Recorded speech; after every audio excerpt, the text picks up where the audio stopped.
Welcome to NFL Nexus. You know, in the wild world of the NFL, it's fascinating how two players on the very same team can both be heading for the exit, but their paths to get there, well, they can be complete polar opposites. And that is exactly what is happening in Indianapolis with quarterback Anthony Richardson and veteran cornerback Kenny Moore II. One guy's journey is this chaotic mess of unfulfilled potential, just devastating injuries, and a really strained professional relationship. The other? It's a respectful, mutual parting of ways after nearly a decade of incredible, high-level service. Today, we're going to break down how these two parallel stories really tell us so much about the cold, hard business of the NFL and what it all means for the Colts' future. So stick around, because this is a really fascinating look at a franchise standing at a critical crossroads. So let's just frame this up right away. These are two totally distinct narratives. Over on the left, you've got the story of Anthony Richardson. He's the young gunslinger, right? The 4th overall pick, surrounded by the storm of what-ifs and could-have-beens. His path is all turbulence and unfulfilled hype, a massive, massive investment that, for a whole bunch of reasons, just hasn't paid off. Then, on the right, you have Kenny Moore II. And he's depicted here as like a Roman pillar of the franchise. And honestly, that's exactly what he's been. He's the steady, reliable veteran, the absolute cornerstone of the defense, and a leader in that community for nearly a decade. Both are on their way out of Indy, but the vibe? Oh, it is completely different. One is a messy, complicated business negotiation. The other is like a respectful handshake goodbye. And understanding the why behind each one is absolutely crucial to figuring out where the Indianapolis Colts are headed from here. All right, first up, let's buckle in for the Richardson roller coaster. I mean, this is the more complicated and, frankly, the more dramatic side of this whole saga. From the second he was drafted, his time in Indy has been just a whirlwind of these extreme highs and crushing lows, and it's left the front office with an incredibly tough, high-stakes puzzle to solve. Just look at this timeline of disappointment laid out here. It's almost hard to believe. It all starts in 2023 with all the promise in the world. The Colts use the 4th overall pick on him. He is supposed to be the guy, the savior of the franchise. But that dream, it starts to unravel almost right away. A major AC joint sprain in his throwing shoulder cuts his rookie year short, and he needs surgery. For a young developing quarterback, losing those live game reps is just a monumental setback. Then 2025 rolls around, and bam, a major blow to his pride. He gets beaten out in training camp for the starting job by veteran Daniel Jones. Can you imagine the feeling? You're the 4th overall pick, and you lose a camp battle just 2 years in? And just when you think it cannot possibly get any worse, a truly bizarre, almost unbelievable setback. He fractures his orbital bone. That's the bone around his eye. During pre-game warm-ups, a total freak accident that severely messed with his vision. You honestly can't make this stuff up. So after this relentless string of bad luck, professional setbacks, and missed opportunities, we finally get to 2026, where Richardson has officially had enough and requests a trade. It's just a brutal, frustrating sequence for a player who is supposed to be a cornerstone for years to come. Okay, so if he wants out and the team is willing to listen, what's the holdup? Well, it really comes down to this mountain of risk factors that any team thinking about trading for him has to consider.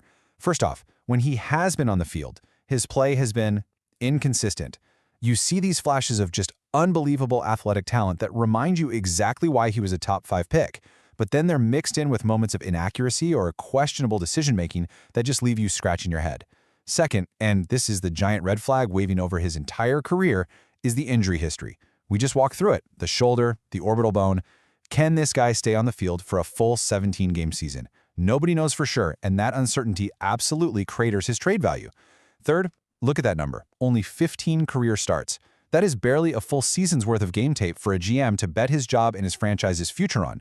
And finally, you've got the contract situation. He's heading into the last year of his rookie deal, which means any team that trades for him has to immediately make a very, very expensive decision on his 5th-year option, all based on that really limited and injury-plagued sample size.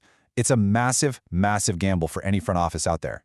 Yeah, and NFL insider Adam Schefter really just hit the nail on the head with this quote. The Colts basically gave Richardson permission to find a trade. They essentially said, hey, go see what you're worth on the open market. And the answer that came back was, well, not much. Schefter says the market was soft. In NFL terms, that's code for teams are not willing to give up premium draft picks for him. So this creates a classic standoff. The Colts, they remember spending that 4th overall pick on him, and they want a return that reflects that initial investment. They're probably thinking, a 2nd-round pick, maybe more.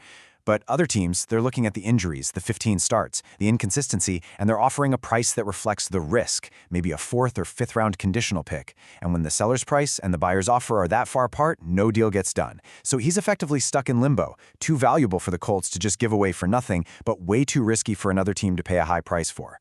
But, and this is really important to note, this isn't some nasty public divorce. Colts GM Chris Ballard has gone out of his way to praise Richardson's professionalism through all of this. He used that specific phrase, not salty, which is huge in this context. You know how it is in the NFL. When a player wants out, things can get ugly fast. They can become a locker room distraction, they can criticize the organization in the media, and basically try to force a trade. The fact that Richardson is handling this maturely means the Colts don't have a toxic asset on their hands. It actually gives them leverage. They aren't being forced into a corner where they have to trade him for pennies on the dollar just to get him out of the building.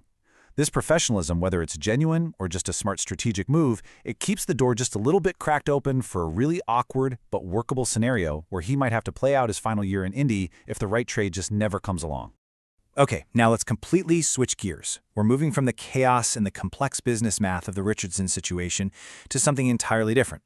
The end of an era with Kenny Moore II. See, his departure isn't a story of drama or disappointment. It's a story of a long, really successful partnership coming to a quiet, respectful end. 9. Just let that number sink in for a second. 9 seasons with one team. In the not-for-long league where the average career is just over 3 years, 9 seasons is an absolute eternity.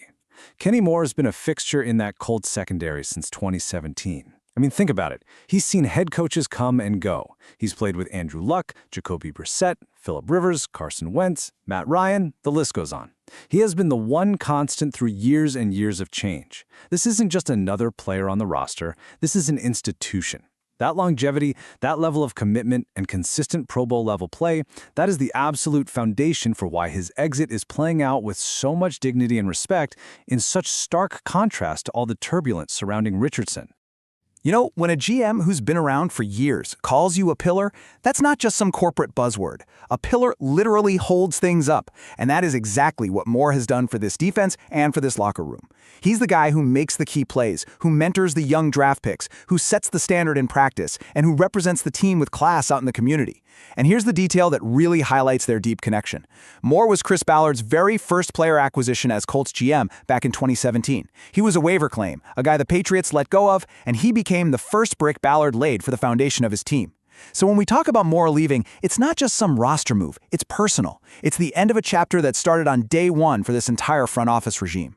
And you can just hear that respect loud and clear in the GM's own words. Just listen to how Ballard describes that conversation.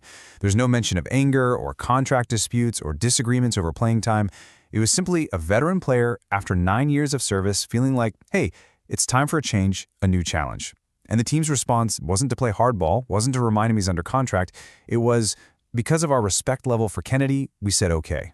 That is almost unheard of in the cutthroat business of the NFL. It shows that the organization is choosing to honor the player and the relationship they've built over trying to extract every last bit of leverage. This is a true mutual parting of ways, something you rarely see in pro sports. In that respect, it isn't just talk, they are backing it up with serious action. They're actually working with Moore and his agent to find a trade to a team he wants to play for, maybe a contender where he can make an impact. But here's the ultimate sign of respect. Ballard has said that if they can't find a trade that works for everyone, they might just grant him a courtesy release. A release means he becomes a free agent, free to sign with any team he wants, and his new team doesn't have to give up any draft picks. Now for the Colts, that means getting nothing in return for a Pro Bowl caliber player. It's the organization putting the person ahead of the asset, a rare move that sends a powerful message to the rest of the league, and maybe more importantly to their own locker room, about how they treat the veterans who have given everything to the franchise. So now we bring it all together, and we focus on the man in the middle of this storm, GM Chris Ballard. I mean, he is the one performing this incredible balancing act, managing 2 high-profile departures that require completely different approaches, and it's all happening at the exact same time. On one hand, he's got to be the shrewd, cold-hearted negotiator dealing with a disgruntled young asset in Richardson. And on the other hand, he has to be the custodian of the team's culture, making sure a franchise legend like Moore gets the dignified exit that he has earned. It's a true test of a general manager's skill set. And when a reporter asked him directly about both players being absent from team activities, Ballard gave this simple but incredibly telling answer. The 2 situations were different in my mind. That short phrase, it says everything. It's the entire thesis of this whole situation, just boiled down. The Richardson saga is a cold, calculated business negotiation about draft investment, on-field risk, and the potential return on that investment. It's a spreadsheet problem. The Moore situation, that's about honoring a relationship, it's about legacy, and it's about the human side of the game. It's a people problem, but in the best sense of the word. Two players, two exits, two completely different mindsets from the man making the final calls. This table really just lays the contrast bare, summarizing everything we've talked about. Let's just quickly walk through these core differences one last time. The reason for exit? For Richardson, it's this messy cocktail of injuries and underperformance that leads to a formal trade request born out of frustration. For Moore, it's a quiet, mutual understanding that it was simply time. Now look at the trade market. Richardson's is soft, totally plagued by risk and a huge gap between what the Colts are asking and what other teams are willing to pay. Moore's is this collaborative search for the right fit, with a clean release as a backup plan just to do right by the player. And most importantly, the team tone. The dialogue around Richardson is pure business, calculating value, mitigating risk, protecting the asset.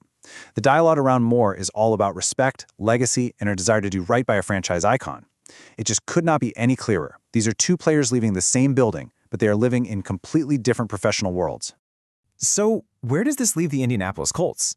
I mean, when you have two players of this stature heading for the door at the same time for such wildly different reasons, it's more than just a couple of roster changes. This is a franchise-defining moment, a genuine crossroads that is going to shape this team for years to come. Seriously, think about the sheer magnitude of what's happening here.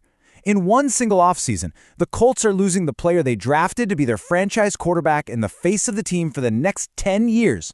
And they're losing the player who has been the heart and soul, the literal pillar of their defense for the last 10 years. You're simultaneously removing a pillar of your intended future and a pillar of your established past. That is a seismic event for any organization. It's not just about filling holes on a depth chart. It's about redefining the entire identity and direction of the football team. It creates this vacuum of leadership and a massive question mark at the most important position in all of sports.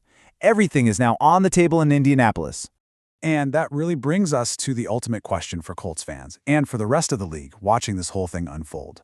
When you make such dramatic moves, removing cornerstones of both your past and your future in one offseason, what exactly are you doing? Is this a full-scale rebuild, where you're tearing everything down to the studs and starting over from scratch? Or is it a more strategic, targeted retool, an attempt to swap out major parts on the fly while still hoping to stay competitive? The answer isn't clear, but it is going to define the next era of Colts football. What do you think? Let us know down in the comments if you see this as a rebuild or a retool. Thank you so much for watching this explainer here on NFL Nexus. If you enjoyed this breakdown, please do me a favor and hit that like button and definitely subscribe for more deep dives into the business of the NFL. And a quick final note. A really great way to support the channel and what we do is by checking out our football-themed coloring books. They are perfect for fans of all ages, your kids, your grandkids, and hey, even for you. You can find the link down in the description or by scanning the QR code on your screen right now. Thanks again for watching, and we'll see you on the next one.